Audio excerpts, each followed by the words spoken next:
안녕하십니까, 이나무입니다. 오늘은 요즘 미국에서 가장 화제가 되고 있는 일론 머스크의 전기, 자서전은 아니고 이제 전기니까 이제 다른 분이 썼다는 얘기죠. 오늘 아마 미국에서 이제 전격 발매되는데, 이를 통해서 그 일론 머스크의 그 내면 세계를 한번 살펴보고, 왜냐하면 투자라는 것은 그 회사의 가장 중요한 인물, 키맨, 리더의 그 리더십, 그 사람의 어떤 독특한 특성, 그 다음에 또 이를 통해서 이제 리스크도 나올 수가 있는데, 이것을 한번 이해하고자 합니다. 그래서 이제 우리 일론 머스크가 옛날부터 아이언맨이라고 불리죠. 그래서 그 전기가 오늘 미국 시간으로 9월 12일 날 전격 출간되는데, 약간 이 그 책의 내용은 좀 알려졌지만, 보통은 이제 아마존 같은 데 가면 책의 몇 페이지를 볼 수 있는데 그렇게 막아놨더라고요, 이번엔. 그래서 저도 한 3주 전에 쿠팡을 통해서 사전 주문을 했는데 아직 도착을 안 했고, 이제 배송 지연됐다고 여기 오른쪽 하단에 제가 부착을 했는데 그 지연이 됐다. 그래서 뭐 실제 쿠팡이 모든 사람의 일상에 많이 파고들어서 저는 책도 쿠팡으로 많이 주문하고, 특히 이제 원서까지도 한다.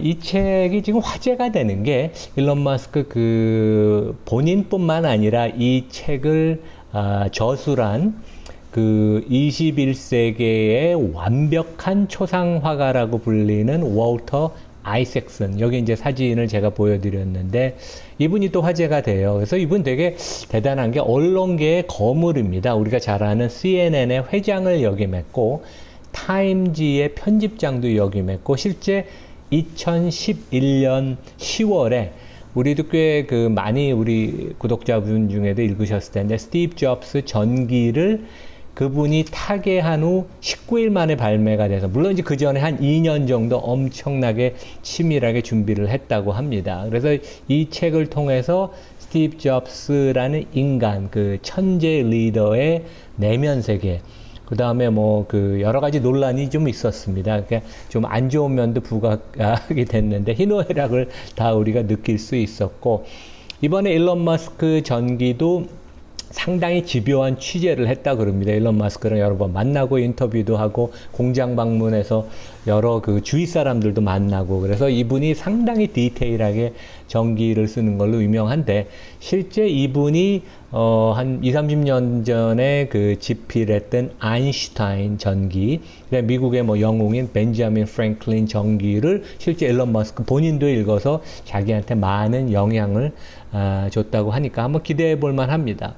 제가 왜 그 일론 머스크 전기를 얘기하냐면, 실제 어떤 회사의 리더, 그 사람이 뭐 창업주건 CEO건 되게 중요합니다. 그래서 워런 버핏이 1977년에 버크셔 해더웨이의 회장으로서 주주서한을 보냈는데, 그때 이제 나는 이런 기준으로, 네 가지 기준으로 투자를 한다. 첫 번째, 그 회사의 제품이나 서비스를 우리가 이해할 수 있어야 된다. 너무 복잡한 바이오 회사, 첨단 IT 회사는 잘 투자를 안 하죠. 두 번째는 그 회사의 비즈니스 모델이 뛰어나고 압도적인 경쟁력이 있어야 된다. 그래서 뭐 경제적인 해자라는 표현을 쓰죠. 감히 넘볼 수 없는. 그래서 높은 수익성, 성장이 할 수 있는 근거이고, 세 번째는 그 회사의 경영진이 아주 뛰어나고 도덕성도 있어야 된다. 윤리적이어야 된다는 얘기죠. 거버넌스 얘기고, 그 다음에 마지막으로는 요 1, 2, 3을 갖춘 뛰어난 기업을 적정한 가격에 사야 된다. 이제 워런 버핏은 보통 회사를 아주 싼 가격에 사는 것보다는 엄청난 최고의 기업을 적정한 가격에 사는 것을 목표로 하죠.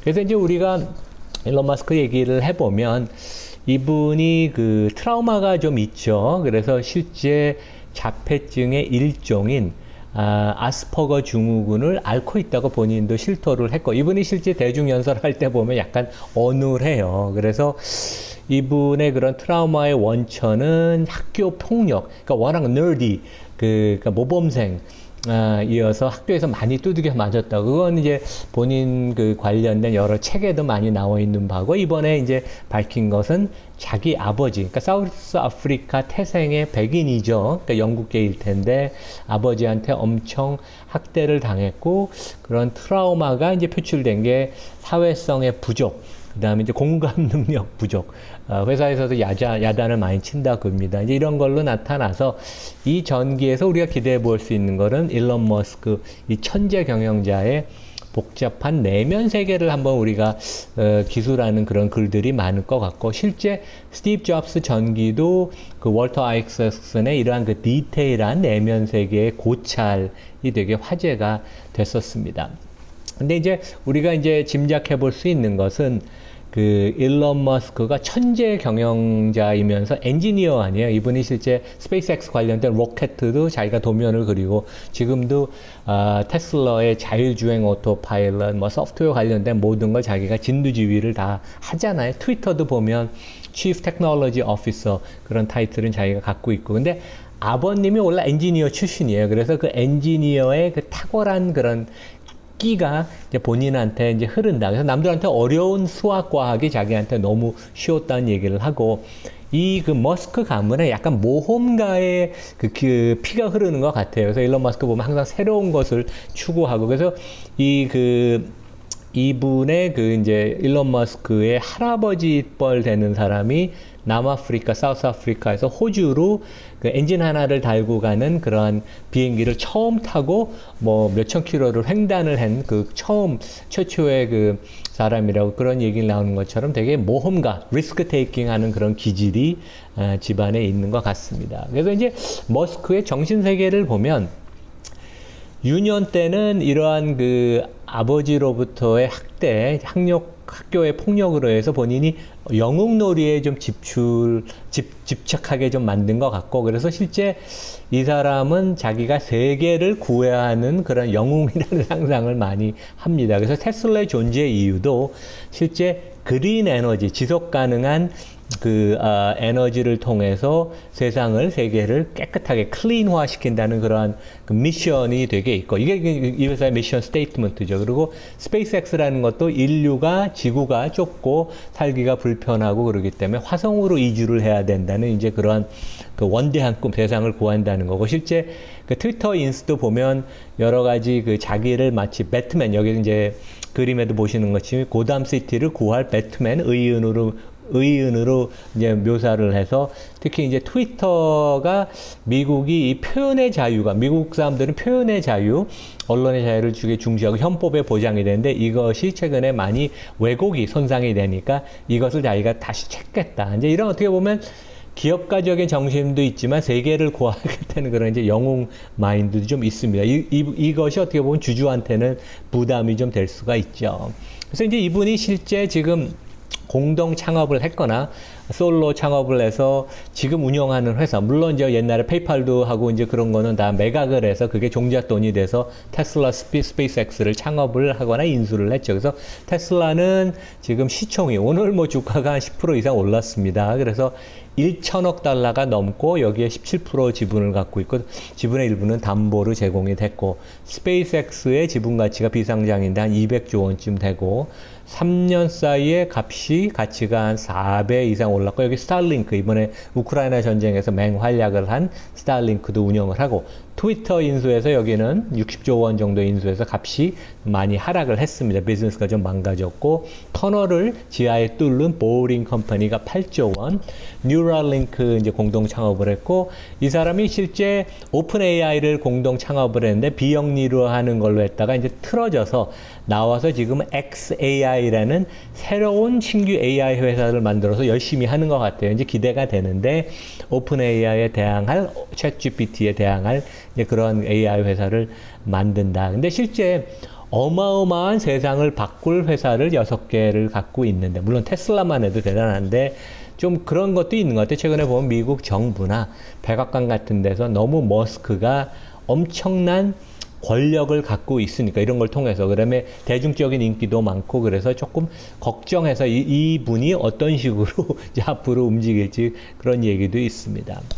근데 이제 이분이 어떻게 보면 좀 대중적으로는 좀 엉뚱한 소리도 한다고 하는데 엄청난 냉철한 사업가예요. 이제 제 지인이 어떠한 그 부품 회사에 근무하는 그 고위 중역인데 일론 머스크랑 그 테슬라 중역들하고 5월 달에 미국에서 식사를 했는데 이제 일론 머스크가 그랬다고 그럽니다. 그래서 나는 돈 버는 거에 전혀 관심이 없다. 그래서 이제 화기애애할 줄 알았는데 그 다음 날 실제 가격 협상을 하는데 엄청나게 이 부품 회사 입장에서 부담이 되는 실제 출혈 경쟁을 할 수밖에 없는 그런 가격으로 가격을 후려줘서 할 수 없이 이제 나쁜 가격을 맺었다는 그런 얘기도 있고, 그거 되게 냉철한 사업가죠.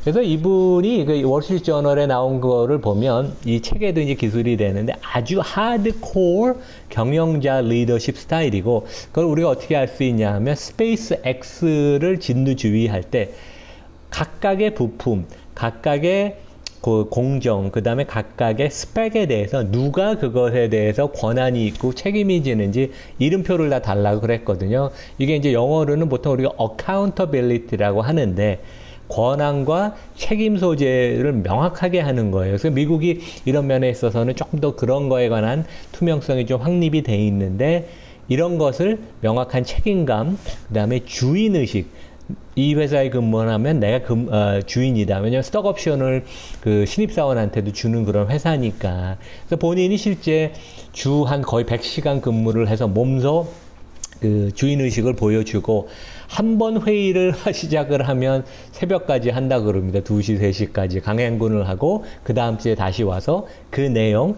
우리가 액션을 정한 걸 다시 체크를 하고, 그래서 대단히 아이가 회사가 계속 발전을 하고 원점에서 모든 걸 생각해서 새로운 그런 아이디어를 내고 그러는 게 이런 일론 머스크의 리더십에서 나온다. 하지만 이제 우리가 투자가 입장에서는 일론 머스크와 관련된 리스크, 그 다음에 전반적인 테슬라 투자와 관련된 리스크를 항상 생각을 해야 돼요. 그러니까 저는 테슬라를 장기적으로는 좋게 보지만 투자라는 건 그 기업이 리스크를 지고 기업이 성장을 하는 거니까 우리가 항상 리스크를 명심을 해야 된다. 그래서 첫 번째는 개인 비중이 높고 그 다음에 밸류에이션이 높아서 주가의 변동성이 높죠. 오늘 10% 올랐지만 또 주가가 많이 하락을 할 수 있는, 물론 장기적으로는 우상향을 하겠지만, 그 다음에 이제 중국 공장이 가장 크고 상해 공장이 중국 비즈니스가 큰 중국 리스크가 있고, 일론 머스크의 키맨 리스크는 트위터 인수를 하고 최고조에 달할 땐 가장 큰 리스크였지만 본인이 최근엔 테슬라에 되게 전념하는 모습을 보여서 가장 큰 리스크에서 세 번째 리스크로 최근 몇 달 사이에 하락을 했고, 그 다음에 워낙 이분의 카리스마가 강하기 때문에 핵심 인력이 몇 년 후에 그만두는 경우가 있습니다. 이제 이런 리스크가 있고, 마지막은 결국 애플이 자율주행을 그쪽으로 프로젝트를 완성을 시킬 텐데, 그러면 이제 나중에 한번 경쟁이 되는 그런 큰 그 전쟁이 한번 벌어질 것 같습니다. 당장은 아니지만. 그래서 이제 이런 리스크가 있다는 걸 우리가 염두에 두고 우리가 일론 머스크의 전기 저도 한번 기대해 보겠습니다. 네, 감사합니다.